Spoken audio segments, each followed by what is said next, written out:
சமீபத்தில் அன்பானவர்களே, ஈரான் நாட்டின் தலைவர் கொல்லப்பட்டதாக செய்திகளை நாம் பார்த்து வருகிறோம். இங்கும் பல சகோதரர்கள் கேள்வி கேட்டார்கள் இது தொடர்பாக. இது குறித்து என்ன நிலைப்பாடவர், யார் முஸ்லிமா இல்லையா, ஈரான் நாடு முஸ்லிம் நாடா இல்லையா, அவருக்காக ஜனாசா தொழுகை நாம் தொழலாமா கூடாதா, காயிப் ஜனாசா தொழுகை. அன்பானவர்களே, இது குறித்து சில விளக்கங்களை சொல்வது சிறந்ததாக இருக்கும் என்று எண்ணுகிறேன். அன்பானவர்களே, இப்போது சமீபத்தில் கொல்லப்பட்ட ஈரான் நாட்டின் தலைவர், முந்தைய தலைவர் ஹாமினி, அவர் எப்படிப்பட்டவர் என்பதை அறிந்து கொள்வதற்கு ஒரே ஒரு தகவல், அதிகமான விஷயங்கள் வேண்டாம், ஒரே ஒரு தகவலை நீங்கள் மனதில் பதிவு செய்து கொள்ளுங்கள். என்னவென்றால், இந்த ஹாமினி என்பவர் ஏறக்குறைய 36 வருடங்களாக ஈரானில் ஆட்சி செய்து வருகிறார். இந்த 36 வருடங்களில்தான் 2011க்கு முன்பு சிரியாவில் பஷார் அல் அசத் என்கிற ஒரு கொடுங்கோலன் இருந்தான். அவன் ஆட்சி செய்த காலத்தில் ஈரான் நாட்டில் இவருடைய ஆட்சி தான் இருந்து கொண்டு வந்தது, ஹாமினுடைய ஆட்சி. அந்த பஷார் உல் அசத் என்ன செய்தான் என்று சொன்னால், ஏறக்குறைய 5 லட்சம் சன்னி முஸ்லிம்களை, அஹ்லு சுன்னா முஸ்லிம்களை கொன்று குவித்தவன். சில அறிஞர்கள் இந்த காலத்தின் ஃபிரவுன் என்று சொன்னார்கள். யாரை? பஷாருல் அசத் என்பவனை. அவருடைய தந்தையும் மோசமான ஒரு ஆட்சியாளர் தான். அநேகமாக அவன் தந்தையை விட மோசமானவன் பஷாருல் அசத். சன்னி முஸ்லிம்களுடைய மிகப்பெரிய எதிரி. இந்த காலத்தின் ஃபிரவுன் என்று சொன்னால் மிகையாகாது. பனி இஸ்ரவேலர்களுடைய ஆண் பிள்ளைகளை ஈவு இல்லாமல் இரக்கம் இல்லாமல் கொன்று குவித்தானே, அதுபோல் இந்த பஷாருல் அசத் சற்று கூட ஈவு இரக்கம் இல்லாமல் அஹ்லு சுன்னா முஸ்லிம்களை, சன்னி முஸ்லிம்களை சிரியாவிலே, ஷாம் நாட்டிலே கொன்று குவித்தவன்.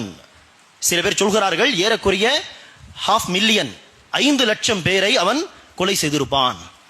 அப்படிப்பட்ட இந்த காலத்தின் ஃபிரவுனுக்கு ஈரான் நாட்டின் முழு ஒத்துழைப்பு இருந்தது. இது அப்படியே காத்தில் சொல்லக்கூடிய செய்திகள் கிடையாது. நீங்கள் எடுத்து படித்து பாருங்கள், விசாரித்து பாருங்கள். ஈரான் நாட்டின் முழு ஒத்துழைப்பு இருந்தது பஷாருல் அசத் என்கிற அந்த கொடுங்கோலனுக்கு. அவன் இந்த அநியாயம் செய்து வந்த காலத்தில் ஈரான் நாட்டில் ஆட்சி செய்தவர்கள் யார்? இவர்தான், இந்த ஹாமினி என்பவர் தான். ஈரான் நாட்டின் ஒத்துழைப்பு இருந்தது என்று சொன்னால் ஹாமினியுடைய ஒத்துழைப்பு இருந்தது.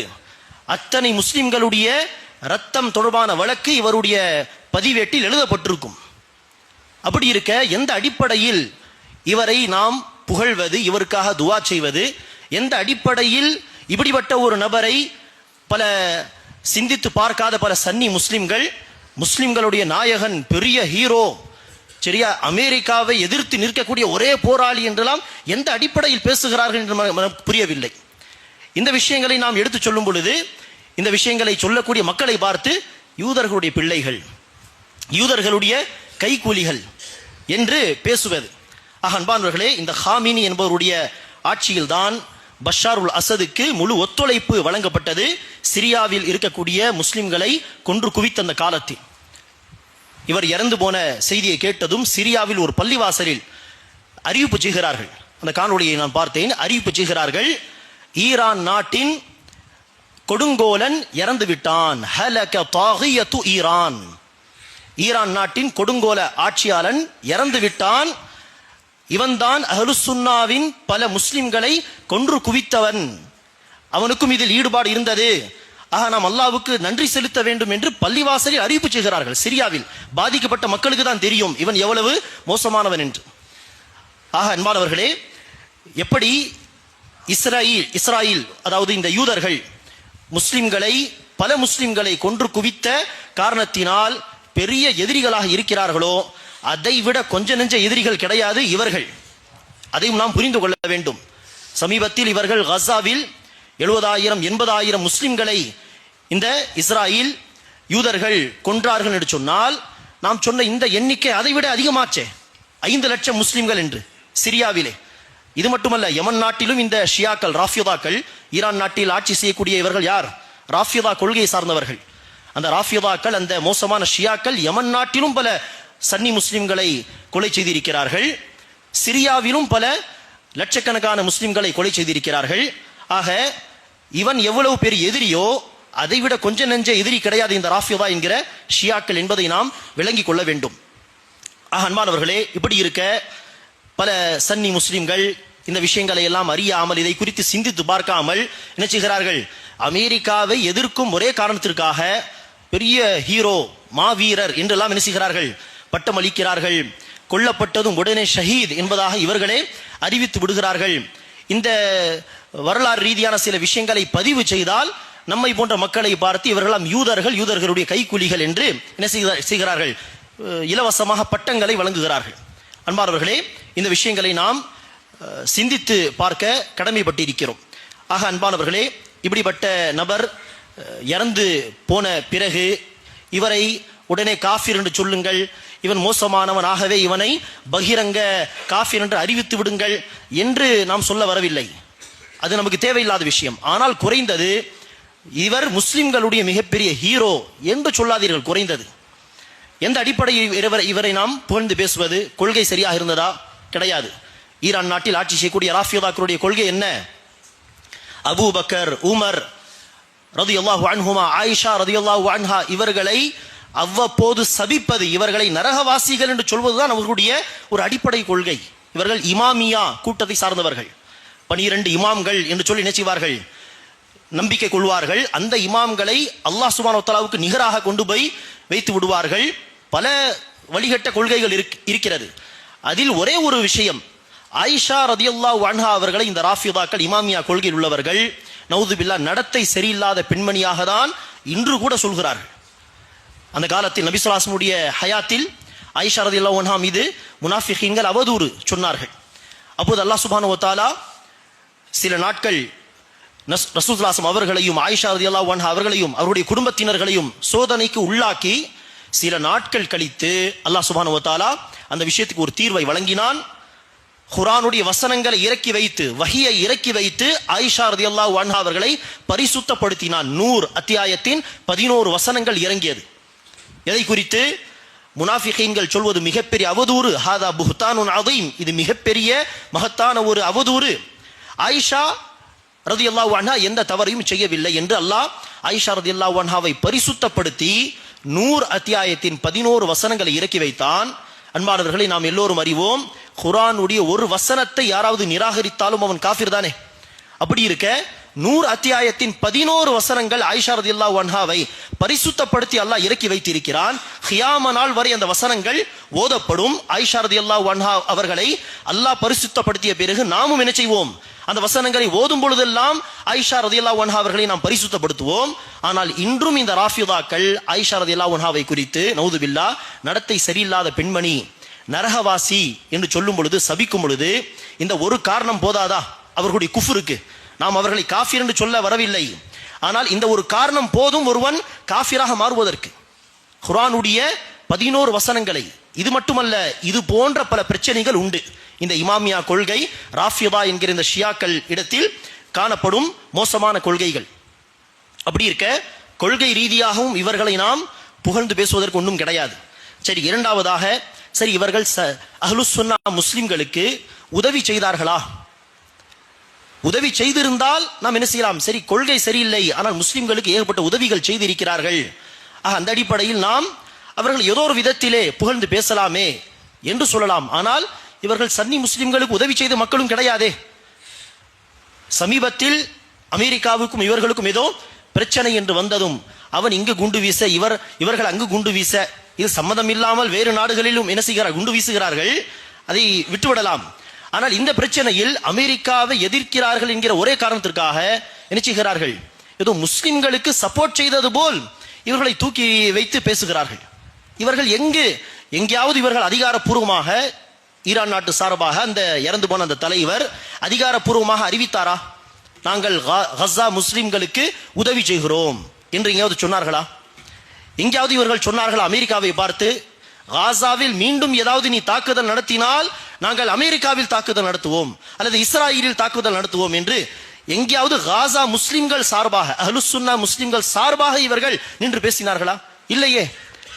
அவர்கள் அமெரிக்காவை எதிர்ப்பதற்கும் இஸ்ராயலை எதிர்ப்பதற்கும் அரசியல் ரீதியான சில பிரச்சனைகள், அந்த நியூக்ளியர் சம்பந்தப்பட்ட சில பிரச்சனைகள், அந்த பிரச்சனையில் தான் ஒருவர் இவர்கள் முட்டி மோதி கொள்கிறார்களே ஒழிய அஹ்லுஸ் சுன்னா முஸ்லிம்கள் சார்பாக இந்த ஈரான் நாடு நின்றதா? வரலாறே கிடையாது.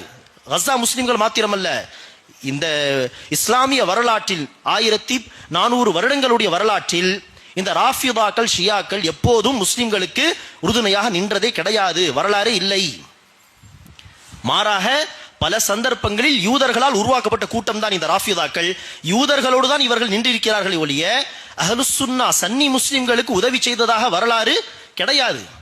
சன்னி முஸ்லிம்களுக்கு எதிராக சூழ்ச்சி செய்வதில் அவர்கள் கூட நின்றிருக்கிறார்கள், எதிரிகளோடு நின்றிருக்கிறார்கள். அதற்கு பல உதாரணங்கள் உண்டு, பல உதாரணங்கள். பகதாத் நாட்டிலே முஸ்லிம்களுடைய ஆட்சி இல்லாமல் போனதுக்கு அந்த காலத்தில் முக்கிய காரணம் இந்த ஷியாக்கள். அப்படி என்பார்களே பல சான்றுகள் சொல்லிக்கொண்டே போகலாம். ஆக இந்த ராஃபிதாக்கள் ஷியாக்கள் அஹ்லுஸ் சுன்னா முஸ்லிம்களுக்கு உதவி செய்ததாக வரலாறே கிடையாது. அதே வரலாறு தான் இன்று கூட தொடர்ந்து வருகிறது. இவர்கள் கஸா முஸ்லிம்கள் சார்பாக என்ன செய்யவில்லை, அமெரிக்கா இஸ்ராயலோடு சண்டை போடவில்லை. அது அந்த நாடுகளுக்கு மத்தியில் உள்ள தனி பிரச்சனை. ஆக முஸ்லிம்கள் சார்பாக இவர்கள் நின்று போராடி இருந்தால் நாம் என்ன செய்யலாம், சரி கொள்கை என்னவோ, ஆனால் கஸா முஸ்லிம்கள் சார்பாக குரல் கொடுக்கிறார்களே, ஏதோ ஒரு விதத்தில் உதவி செய்கிறார்களே என்று நாம் பேசலாம். இவர்களை பார்த்து உண்மையான சன்னி முஸ்லிம்கள் படிப்பினை பெற வேண்டும் என்று சொல்லலாம். ஆனால் அப்படி இல்லை. இவர்கள் முஸ்லிம்கள் சார்பாக, கஸா முஸ்லிம்கள் சார்பாக இவர்கள் எந்த காலத்திலும் என்ன செய்யவில்லை, போராடவில்லை. அது அவர்கள் உடைய நாடுகளுக்கு மத்தியில் உள்ள பிரச்சனை என்பதையும் நாம் என்ன செய்ய வேண்டும், விளங்கிக் கொள்ள வேண்டும். அப்படி இருக்க இவர்கள் பொதுவாக முஸ்லிம்களுக்கு உதவி செய்யவில்லை, மாறாக சூழ்ச்சி தான் செய்திருக்கிறார்கள் பல சந்தர்ப்பங்களில். அதே போல கஸா முஸ்லிம்களுக்காகவும் குறிப்பாக இவர்கள் அமெரிக்கா அல்லது இஸ்ராயலை எதிர்க்கவில்லை. அது அவர்களுக்கு மத்தியில் உள்ள பிரச்சனை என்று சொன்னால் எந்த அடிப்படையில் இவர்களை நாம் புகழ்ந்து பேசுவது, எந்த அடிப்படையில் இவர்களை ஹீரோ என்று சொல்வது? நம்முடைய எதிரிக்கு இவர்கள் எதிரிகளாக இருக்கிறார்கள் என்ற ஒரு காரணம் போதுமா? அப்படி பார்த்தால் முஸ்லிம்களுக்கு குறிப்பாக அல்லது இந்திய மக்களுக்கு பொதுவாக எதிரிகளாக இருக்கக்கூடிய இந்த பிஜேபி RSS ஒரு பேச்சுக்கு இஸ்ராயலுக்கு எதிராக நின்றால் பிஜேபி RSS நீங்கள் புகழ்ந்து பேச ஆரம்பித்து விடுவீர்களா? முஸ்லிம்கள் சார்பாக முஸ்லிம்களுக்காக நின்றால் தானே நாம் அவர்களை குறித்து புகழ்ந்து பேச முடியும். ஆக இந்த விஷயங்களை எல்லாம் நாம் சிந்தித்து பார்த்து சரியான நிலைப்பாட்டுக்கு வர வேண்டும். அல்லாஹ் சுப்ஹானஹு வ தஆலா நமக்கு தெளிவு தருவானாக. இறுதியாக அன்பார்ந்தவர்களே, பிரச்சனைகள் இப்படி பல இருக்கும். ஆனால் இதற்கு மத்தியில் பொதுமக்கள் பாதிக்கப்பட்டால் அது நிச்சயமாக வருத்தத்திற்குரிய ஒரு விஷயம்தான். ஈரான் நாட்டில் பெரும்பாலும் ராஃபிதா ஷியாக்கள் தான். அவர்களை நாம் காஃபிர்கள் என்று கருத வேண்டிய அவசியம் இல்லை. தனிப்பட்ட ஒரு நபருடைய மோசமான கொள்கையை பொறுத்து தான் நினைச்சுவார்கள் அறிஞர்கள் காஃபிர்னு சொல்வார். உதாரணத்திற்கு இந்த ஹாமினி என்பவருக்கு முன்பு இருந்த ஆயத்துல்லா அல் ஹுமைனி அவர்தான் இந்த ஈரான் நாட்டில் முஸ்லிம்களுடைய ஆட்சி கொண்டு வரலாம் என்றெல்லாம் சொல்லி பல முஸ்லிம்களுடைய ஒத்துழைப்பை வாங்கிவிட்டு இறுதியாக என்ன செய்து விட்டார், ஆட்சி வந்த பிறகு இது இமாமியா கொள்கையில் உள்ள ராஃபிதாவின் ஆட்சி என்று அறிவித்து விட்டார். அந்த ஆயத்துல்லா ஹுமைனியை குறித்து சில அஹ்லுஸ் சுன்னா அறிஞர்கள் அவன் காஃபிர் என்று செய்திருக்கிறார்கள், ஃபத்வா தந்திருக்கிறார்கள் மோசமான கொள்கைகளின் அடிப்படையில். ஆனால் பொதுமக்களை குறித்து நாம் அந்த ஈரான் நாடே காஃபிர்களுடைய நாடு அப்படி நாம் சொல்லக்கூடாது. பொதுவாக முஸ்லிம்களுடைய நாட்டில் அவர்களும் வந்து விடுவார்கள். ஆக அங்கு அமெரிக்கா நடத்திய அல்லது இஸ்ராயல் நடத்திய தாக்குதலில் ஒரு பள்ளிக்கூடத்தில் படிக்கும் மாணவிகள் ஏதோ 50-60 பேர் கொல்லப்பட்டதாக சொல்லப்படுகிறது. இது கண்டிப்பாக என்னது, வருத்தத்திற்குரிய ஒரு விஷயம், வேதனைக்குரிய ஒரு விஷயம். பொதுமக்கள் இந்த பிரச்சனையில் சிக்கி விடுவது, அவர்கள் கொல்லப்படுவது நிச்சயமாக கண்டிக்க வேண்டிய ஒரு விஷயம்தான். அதற்காக தான் நாம் ஆரம்பத்தில் சொன்னோம், இந்த இறுதி காலத்தில் இந்த ஹரஜ் கொலை என்பது அதிகமாகிவிடும் என்று நபி ஸல்லல்லாஹு அலைஹி வஸல்லம் சொன்னார்கள். ஆக இதை விட்டு நாம் அல்லாஹ்விடத்தில் பாதுகாப்பு தேட வேண்டும். பொதுவாகவே முஸ்லிம்களுடைய பாதுகாப்புக்காக வேண்டி அல்லாஹ் சுப்ஹானஹு வ தஆலாவிடத்தில் அதிகம் நாம் என்ன செய்ய வேண்டும், பிரார்த்தனை செய்ய வேண்டும். அல்லாஹ் சுப்ஹானஹு வ தஆலா இந்த குழப்பங்களை விட்டு காப்பாற்றுவானாக.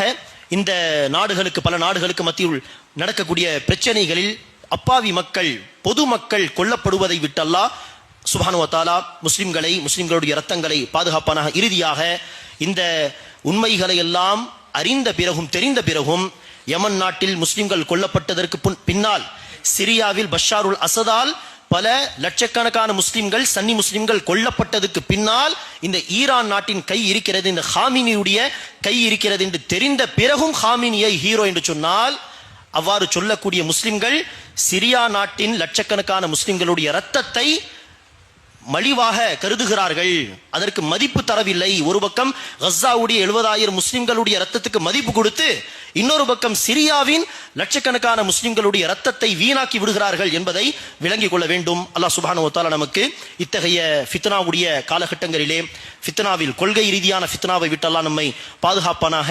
அதே போல அல்லாஹ் சுப்ஹானஹு வ தஆலா உலகத்தில் இருக்கக்கூடிய எந்த நாட்டில் இருந்தாலும் சரி முஸ்லிம்களுடைய ரத்தங்களை, முஸ்லிம்களுடைய பொருளாதாரத்தை, முஸ்லிம்களுடைய மான மரியாதையை அல்லாஹ் சுப்ஹானஹு வ தஆலா பாதுகாப்பானாக. ஆமீன். வாஹ்ரு தஅவானா.